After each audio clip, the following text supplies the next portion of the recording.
Dragon Ball Daima foi anunciado e começou a treta, né? Fizeram montagem de vídeo, muita gente não gostou porque achou que deveria ter a continuação do Super com o Moro, e não é aquele Moro político, é aquela história, crianças de hoje nunca vão conhecer Dragon Ball, o meu Dragon Ball era raiz, esse aí vai ser Nutella.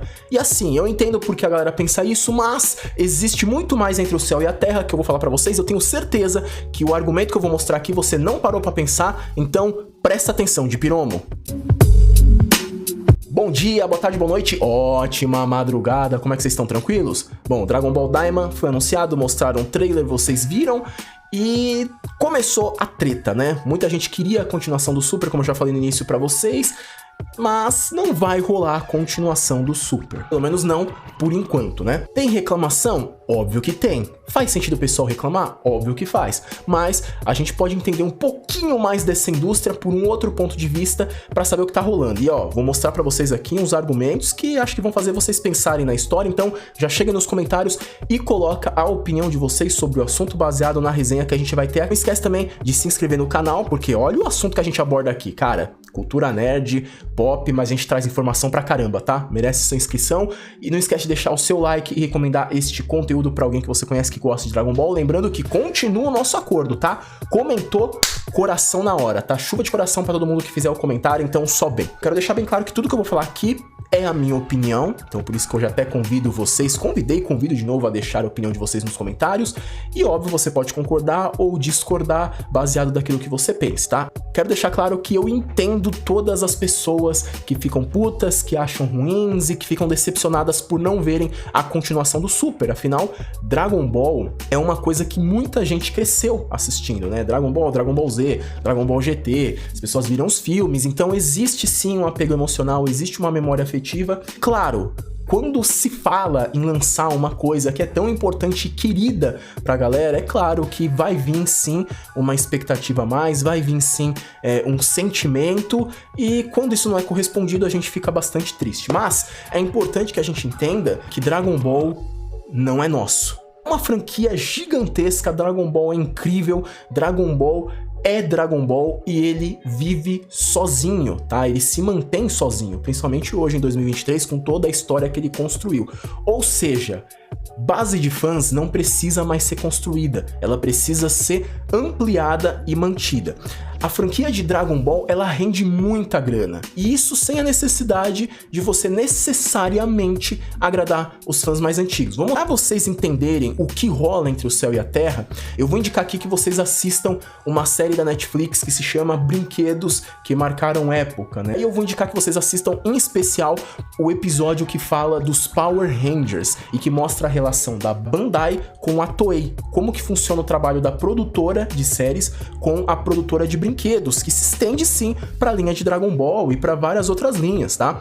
E vocês podem até assistir outros episódios que fala do He-Man, que fala das Tartarugas Ninja, G.I. Joes, que aí vocês vão ver bastante como que uma indústria alimenta a outra, e aí vocês vão ter uma ideia, baseado nessa acordo, vamos dizer assim, do que influencia na decisão, né, nas tomadas de decisão, não só nos lançamentos de Dragon Ball, mas de vários produtos que se tem por aí, tá? Pra vocês já entenderem o resumo da coisa, eles mostram que, geralmente, essas obras que são lançadas, seja uma série, seja um anime, um desenho animado, ele tá ali pra alimentar muitas vezes a venda de produtos licenciados. Nesse caso eles vão focar nos brinquedos, mas é uma venda de vários produtos licenciados, enquanto os produtos licenciados também alimentam a produção de novas continuações, de novas sagas da série. Por quê? Porque o que a gente precisa hoje para essas sagas é que elas não sejam esquecidas, que de tempo em tempo as pessoas se lembrem. E por mais que você não goste de Daima, que você não ache legal a história, eu tenho certeza que você vai assistir, né? Quem curte Dragon Ball vai ver, porque vai ter a curiosidade, vai querer ter a certeza absoluta se aquilo é ruim ou mesmo, se aquilo vira ou não vira, você vai querer ver pelos seus próprios olhos. Eu tiro por mim. Eu gosto pra caramba de Resident Evil, acompanho tudo que lançam de Resident Evil e, cara, não encontrei nada lançado de forma oficial que seja bom. Quando anunciam algo novo de Resident Evil, eu já sei que vai ser um lixo, mas eu vou lá e assisto do mesmo jeito. Por quê? Porque eu quero ver, eu quero ter a certeza. Eu sou fã de Resident Evil e é isso que o fã faz. O fã, ele é meio iludido, ele é meio trouxa até, vamos dizer, nesse sentido, mas não no sentido pejorativo, mas no sentido de que a gente gosta de se iludir. A gente às vezes sabe que o negócio dá ruim, mas a gente quer ver com os nossos próprios olhos. Quando eu fui ver o Cavaleiros do Zodíaco live action, eu já sabia que aquilo ia ser ruim, mas eu fui assistir mesmo assim. Olha que eu fui no cinema, tá? Vou trazer aqui duas matérias pra vocês que vão ilustrar bem o que a gente tá falando, pra depois a gente falar um pouquinho mais disso, tá? Ó, se liga nessa matéria aqui. The Flash é o maior fracasso de bilheteria de filmes de super-heróis em todos os tempos. Entenda a matemática. Essa matéria aqui é da revista Monet. Vou deixar o link dela aqui no primeiro comentário fixado, caso vocês queiram ler tudo, tá? Seguinte, ó, os gastos com o filme do herói velocista superam o prejuízo dos estúdios Warner com Besouro Azul. Isso aqui foi na época do lançamento do Besouro Azul. Apesar da bilheteria catastrófica de Besouro Azul, 2023, The Flash está cada vez mais sacramentado como o maior fracasso de filmes de super-heróis de todos os tempos. Lembrando que ele não é o único, tá? A DC tava vindo aí numa série de fracassos nessa época. O longa, protagonizado pelo ator Ezra Miller, custou 220 milhões, além de estimados 150 milhões investidos em divulgação. O que isso quer dizer? Que hoje, galera, ao contrário de muito antes, onde os filmes eles precisavam arrecadar menos para dar lucro, os filmes precisam arrecadar muito mais até do que o seu gasto. Por quê? Porque o filme não se garante mais sozinho. Se precisa de muita publicidade, é muito evento, isso tudo é muito caro. Então, por isso que hoje a gente vê às vezes filmes dando 200, 250 milha, e isso não é nada. Por quê?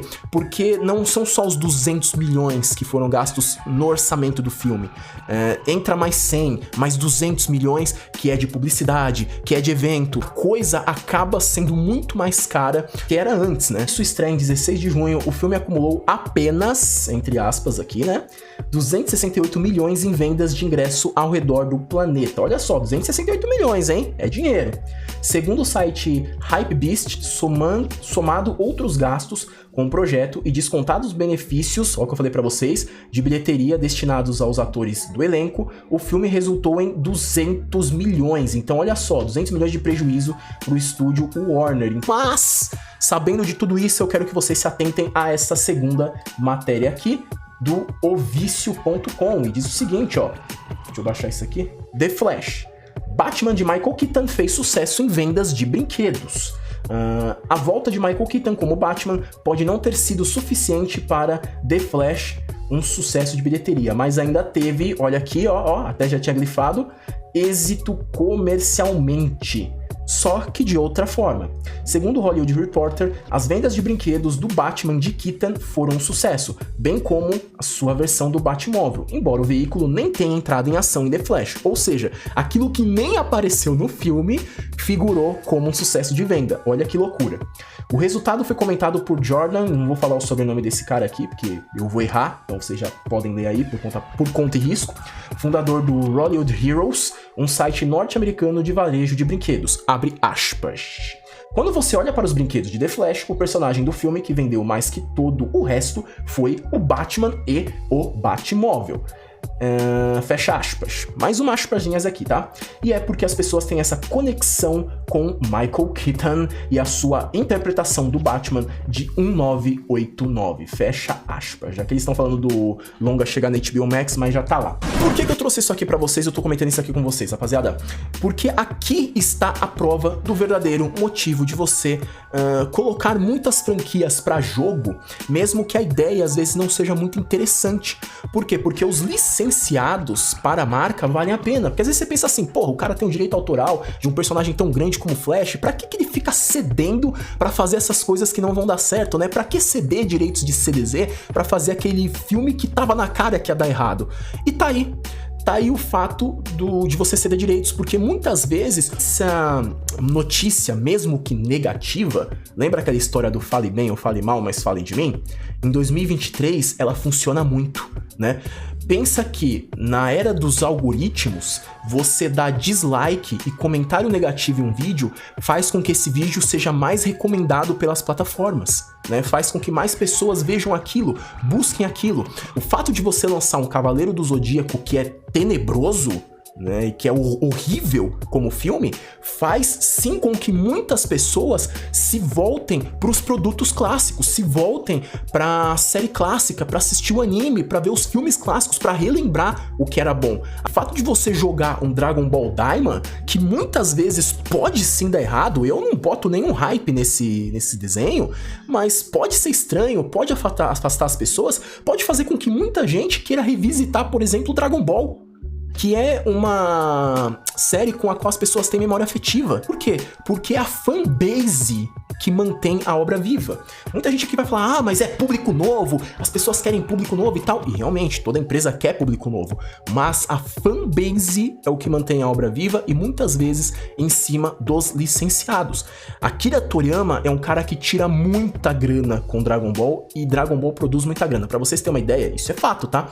Lá no Japão, os mangakas, eles se mudam pra cidade grande. O Akira gosta de viver no interior, bichão do mato. E aí, pra não ter o problema dele sair da cidade, porque lá os ricos pagam mais imposto, e chegou um ponto de que mais da metade da arrecadação de impostos era pago pelo Toriyama, por conta da grande quantia de grana que ele tirava com Dragon Ball, a cidade não queria perder esse cara. Era o seu maior contribuinte, então compensa você ir à casa dele até o aeroporto, até o centro lá da cidade que ele precisa chegar, para que ele não se estresse.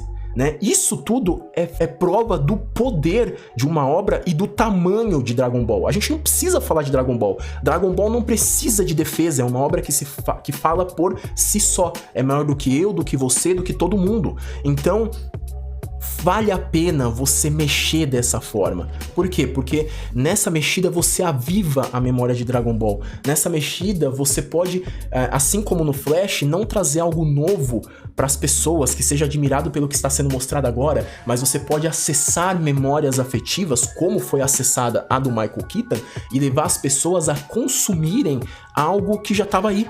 Algo que eles já tinham feito antes e que é muito fácil ser relançado, né? Vocês acham mesmo, rapaziada, que foi essa galera nova que comprou, que fez os brinquedos da linha do Bat-Keaton ser sucesso e sair até no Hollywood Reporter? Vocês acham mesmo que foi o novo público que fez isso? Não foi.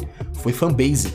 Fanbase faz a galera ganhar dinheiro. Nós, que somos fãs de toda essa parada aqui, nós é que fazemos essa parada ganhar dinheiro. A gente é que faz esse mercado girar. É a gente que vai lá e compra o boneco, é a gente que vai lá e assiste, independente de ser uma merda ou não. A gente paga o ingresso, a gente revisita as obras clássicas. Coloca aí, quantos de vocês já não assistiram, né? Na verdade, quantas vezes vocês já não assistiram a obra clássica do Dragon Ball?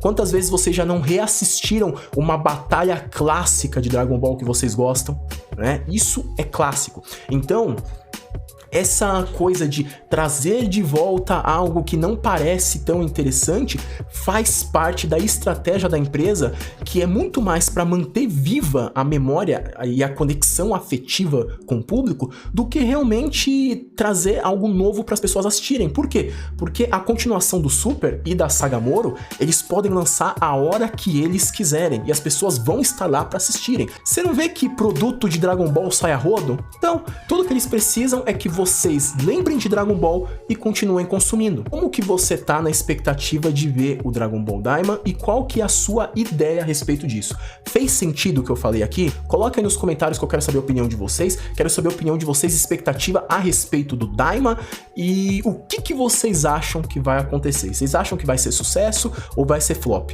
Coloca aí, porque a gente vai se falar num próximo vídeo. Não esquece do like e da inscrição. Até lá, é nóis!